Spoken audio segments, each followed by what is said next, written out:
Hello and welcome back to the channel. Today I'm playing Tiny House Chess, where the board is only 4x4 and players can place captured pieces back onto the board. There are also 3 new pieces: the Furs, which moves like an X, the Dragon Knight, which is a knight that can't jump, and this guy, whose name I could not find, but he moves like a plus. My goal is to win 3 games. Let's get started with game number 1. Alright, game number 1, we get the black pieces. Since we don't have a name for these pieces, I'm just going to call them bobs. This is a white bob, and that is a black bob. Now, strategy. Let's talk a little bit of strategy. I have no idea how we're supposed to approach this game, and apparently my opponent doesn't either, because they took 12 seconds to move, and I believe just blundered their furs. And now we give check. Our bobs only move like a plus, so it can't recapture. King comes out to play, and maybe we can replace this in such a way to give mate. Is this mate already? Nice. All right, we get a 2-move checkmate, and with that, we win game number 1. Let's go ahead and move on to game number 2. Game number 2, we rematch against the same poor guy. I'm gonna try, does this work? I'm gonna try playing check. Our opponent can either bring the king out or capture, in which case I would take back with my pawn, and then I'm one step closer to not only promoting, but also this knight, or rather this dragon knight, can't move anymore, remember, because he can't jump over other pieces. Okay, we get a movement by the bob, now threatening our pawn. Is there any way for me to defend it? I guess I can just defend it with my king. I could even come out towards the center, so I'll play that. I'll play my king towards the center, defending my pawn. And what I'm thinking right now is if my opponent doesn't, whoa, what? I was gonna say if my opponent doesn't move this pawn, I could play king here and win this dragon knight for free, but we get dragon knight back on the board. And then resignation. Okay, I was considering taking it, but our opponent resigned right away. Okay, with that, we win game number 2. Let's go ahead and move on to game number 3. Oh, this poor guy. I think this is the only guy online right now, so I won't count all 3 of these as a victory towards the video. I'll count them as 1 because this is me just bullying one guy. Okay, we get the same move. I'll play here.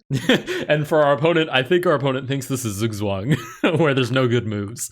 So we might just get another resignation and more free rating. Okay, we do get the pawn movement. Okay, and the reason that this was necessary is because if I play king here, the dragon knight can't jump, so it can't move to these squares. And with the pawn here, it wasn't able to move there either, so it was basically automatically lost. But our opponent moves this pawn out of the way. How do I bring this guy into the game? Let's start by playing this so that my furs can defend this square and we don't get put into check. Oh, we get the capture. Okay, I'll take back with my king. Should be fine. I mean, the knight can't jump and take anyways. Now I'm threatening this pawn. I'm already halfway down on my time as well because we only get a minute to start. Okay, furs gives check. I'll just take the pawn. Oh, and actually, I think I'm threatening mate here in a moment. I believe I can just drop my furs on, I'm going to call that G7, but it's definitely not G7, and threaten mate, and actually deliver mate. Okay, furs here, if I play this, then we get checkmate. Nice. All right, I will count all 3 of those games as 1 victory because it's basically just us bullying a single guy.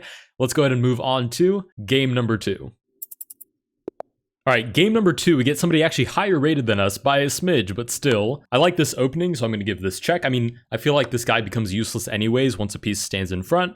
So I'll start by moving my dragon knight out. We get the same opening as last time. I'm curious to see how this opponent will handle this position differently than our previous opponent. Because again, my threat is here, and then I'm trying to take the dragon knight pawn. Okay, we get the same pawn push forward. What did I play here last time? This? I believe that's what I played. And then we got this trade, and then we were threatening furs here to deliver mate to the king.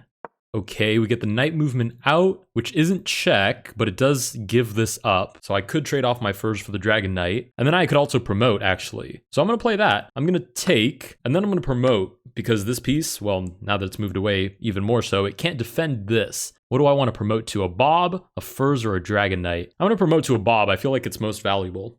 Okay, furs gives check. Ooh, threatens my bob as well. Let's defend it? I think that's good enough. Not to mention, we are threatening mate now on this square. Okay, we get promotion. Is this mate? Nice. All right, with that, we win game number 2. We're almost 1600 now. That was pretty darn good. Let's play again. Game number 3. All right, game number 3. Oh, sweet. Same opening. All right, let's see if we can roll this guy with the exact same opening. All right, we get the same moves.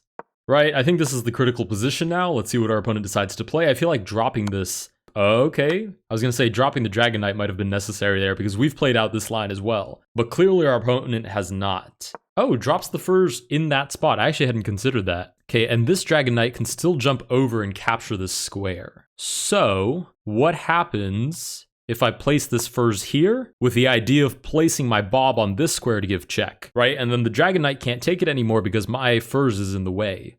Okay, and then mate, sweet. Hey, I'm pretty good at this variant. All right, again, that was the same opponent, so I will consider all of those games as 2 victories since it's only 2 unique opponents, but I will give chess.com a little bit of time to pair me with somebody new. Let's go ahead and move on to game number 3.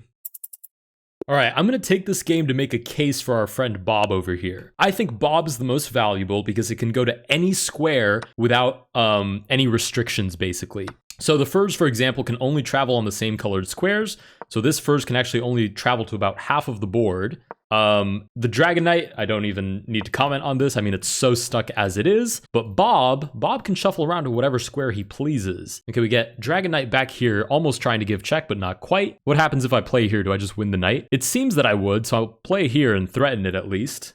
Also, I love my opponent's PFP. That's just hilarious. Okay, we get a sacrifice of Bob. You hate to see it, that your opponent would sacrifice their Bob, but we will take it. And now we're definitely threatening mate with the furs on what I will once again call G7, even though I know it's not. What is it? A, B, C, C3? Oh, that's so gross, though.